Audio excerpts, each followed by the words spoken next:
Ladies and gentlemen, this is an article that came out October 15th, 2018 in WebMD. You know, people are saying they don't care if there is a drug addiction problem with opioids. After they get surgery, they expect to get opioids to help them get over the pain. In fact, most patients request opioids after their surgery. Now, there are some doctors that say there are other alternatives, and they want people to consider the side effects. You could overdose, you could get addicted, the usual things. And these patients are saying they don't care. They want opioids after their surgery is done. Despite a flood of news reports on the opioid plague, many people still want the potentially addictive painkillers after surgery.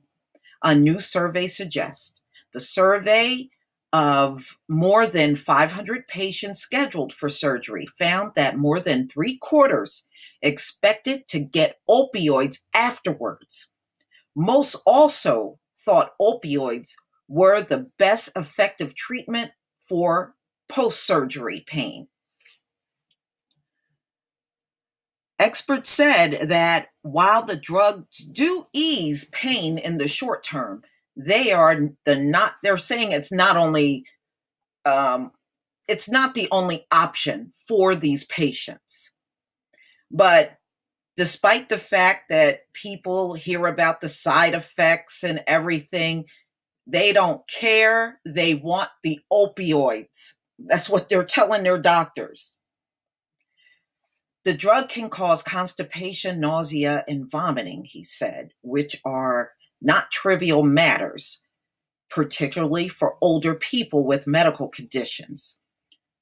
So surgery patients should discuss all their pain relief options with their doctors and balance the benefits against the risk.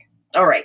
So this is what this one doctor in the article is saying, but these folks are saying they don't care about the side effects. They still want this drug after they're done with their surgery. For more severe acute pain, opioids are effective, he said, but the question is are they the best choice for your surgery? After years of skyrocketing, prescriptions for opioids have been declining in the United States since 2012, according to the U.S. Center for Disease Control and Prevention. Recently, concerns have focused on the rising rates of overdose deaths from illegal opioids, namely heroin and illicitly made synthetic fentanyl, which we know all comes out of China. Still, in 2017, doctors wrote almost 58 opioids prescriptions for every 100 Americans, the CDC says. And nationwide, about 40% of opioid overdose deaths involved a prescription drug. Various medical groups say doctors should prescribe opioids sparingly for acute pain, including after surgery, which means prescribing just a small number of pills, usually a 3-day supply or less, at the lowest dose possible, according to the CDC. But you know what? They're still writing prescriptions way beyond 3 days. They are. I knew somebody that recently got surgery and they got a week supply. So some doctors are giving the opioids and sometimes they can get more beyond that week. For the latest study, researchers surveyed 503 adults undergoing surgery at their hospitals. The procedures included knee or hip replacement and back, abdominal, and ear, nose, and throat surgeries. And over 77% said they expected to get opioids, while 37% expected. So the other ones expected Tylenol. And only 18% thought they'd receive something like Motrin. Okay. So, but you can see the majority, hands down, still wants the opioids from their doctors. Most patients also believe opioids were the best way to manage post-surgery pain, including 94% of those who expected to receive the drugs. Okay, so people naturally want the most effective pain treatment, and they often assume that means opioids. But the right pain management depends on various factors, including the type of surgery and patient personal health and pain tolerance.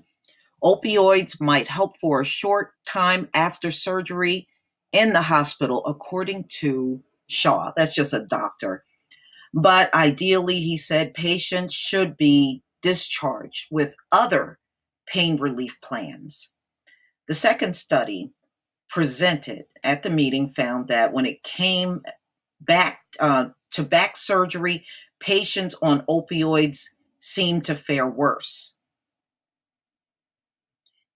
In a review of 9 studies, researchers found that patients prescribed opioids after surgery had more pain and gave lower ratings to their quality of life versus those who use non-drug options, such as exercise therapy. And those who were using opioids for pain relief before surgery generally faced tougher recoveries.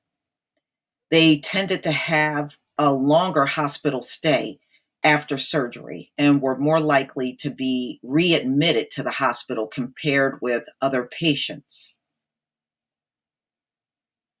In an earlier study, Shaw said his team found that relatively younger surgery patients were more reluctant to use opioids, while older patients had fewer reservations. That may be because the younger generation is more educated about the opioid plague, he speculated. Now they're saying that the opioid side effects could be dangerous for older patients. You know what? They don't care. They don't care. They still want the opioids. All right, so they're just saying the typical things, talk to your doctor, and all that stuff. We already know that. But what do you think? People don't care. I mean, you look, I did a story over a week ago telling you the FDA just approved a new opioid that's supposed to be 5 times stronger than 500 times stronger than morphine. So I don't know, Law. It's just showing me that they really don't care what epidemic is going on out here. The drugs still are being requested by the patients, and they don't care about the side effects either. They're saying they want this drug. They'll deal with the side effects after their surgery is done. Just give it to them. That being said, ladies and gentlemen, you notice since this epidemic has gone on for nearly 20 years now with the opioids, you notice there has not been any attempt to take it off of the market. No one in the FDA is saying, look at how many hundreds of thousands of people this drug has killed, probably millions at this point. And we need to do away with this drug. They're not even attempting to do it.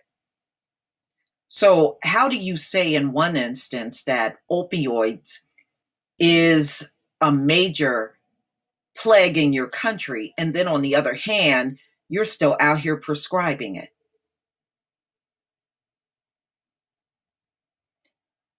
It just makes me believe that they really don't care if a segment of the population dies off from these drugs. They want to depopulate anyway.